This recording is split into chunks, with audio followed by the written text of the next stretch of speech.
Malaysian Prime Minister Anwar Ibrahim's third visit to China in 2 years reflects Malaysia's high regard and expectations for cooperation with China. Seeking development is the mainstream voice of the Global South, and the West's attempts to control the diplomatic choices of countries in the Global South are facing increasing resistance. At the invitation of the Chinese side, Anwar will pay a working visit to China from Monday to Thursday, marking his third trip to the country in 2 years.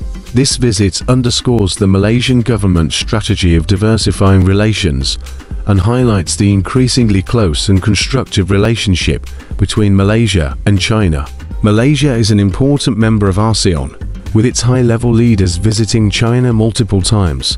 The country has played a positive guiding role in cooperating with China to maintain regional stability, peace and development. Shen Shishan, director of the Department for Asia-Pacific Security and Cooperation at the China Institute of International Studies, told the Global Times, Malaysia has been engaging with various countries to foster friendships, seek development and promote cooperation. However, the West continuously attempts to interfere in its decision-making, according to foreign media reports. Anwar has recently reiterated his refusal to take sides. At a university event on November 1st, Anwar said that he had directly rejected US Secretary of State Antony Blinken's call to stop building friendly relations with Russia on the sidelines of the 19th East Asia Summit in October. Anwar responded to the US by saying, "That's your issue. Don't instruct us. We are an independent, sovereign country. We make decisions for our people and our nation." Anwar has repeatedly criticized the West for forcing countries to take sides, resisting Western pressure, while maintaining friendly relations with countries like China and Russia. In a February interview with the Financial Times, when asked about US criticisms of Malaysia's ties with China, Anwar condemned a rising tide of Chinophobia in the West, stating, "Why must I be tied to one interest? I don't buy into this strong prejudice against China." Anwar's refusal to take sides is a rational and pragmatic choice rooted in Malaysia's own development. China has been Malaysia's largest trading partner for 15 consecutive years, and the pragmatic collaboration between the two countries has brought significant benefits and developments to their peoples.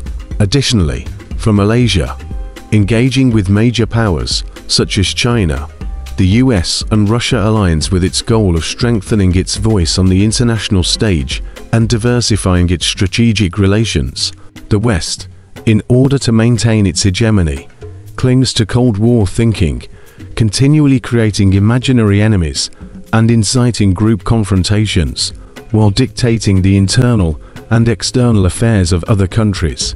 This arrogant and domineering posture has increasingly provoked resentment among countries in the Global South. Countries in the Global South have the ability to make independent judgments and the right to exercise their own foreign policy, choosing positions that are just and in line with the interests of their peoples.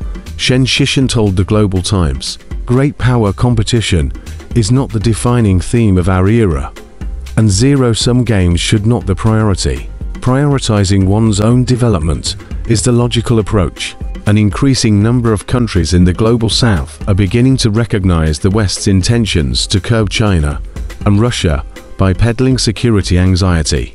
Dancing to the West's tune will only lead to missed opportunities for win-win cooperation.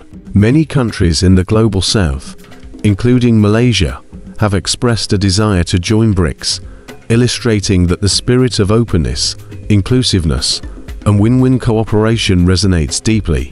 At the same time, in an increasingly multipolar world, emerging economies and developing countries aspire to a more inclusive and equitable world order, seeking greater influence in political and economic realms. In the current climate of rising hegemonism, protectionism, and unilateralism, some countries are attempting to drag the world into a new Cold War. Upholding independence and autonomy, developing diversified relationships, and pursuing development are the mainstream voices of Southeast Asian nations and the Global South. The West's attempt to control and manipulate these countries' independent choices is a pipe dream, increasingly rejected by the global South.